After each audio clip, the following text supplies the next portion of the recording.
শিশুরা অনেক সময় জ্যামিতিক আকৃতিগুলো নিয়ে অনেক সমস্যায় পড়ে। আমরা যদি একটি উপকরণ তৈরির মাধ্যমে আমরা শিশুদেরকে জ্যামিতিক আকৃতিগুলো চিহ্নিত করি এবং তাদেরকে শেখাই, তখন তাদের শিখন আরও স্থায়ী হবে। আমরা যদি এই এই সার্কেলের বৃত্তটি দিকে বলছি, এটা এটা এটা কি, এটা হলো কি বৃত্ত। আমরা যদি এভাবে তাদেরকে বলি, এটার নাম হলো সামান্তরিক, এটা বর্গ, এটা রম্বস, এটা ট্রাপিজিয়াম, এটা আয়ত এবং এটা ত্রিভুজ। এভাবে আমরা শিশুদেরকে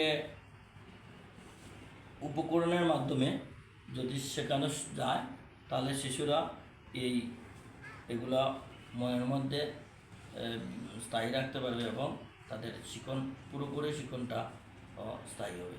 ধন্যবাদ।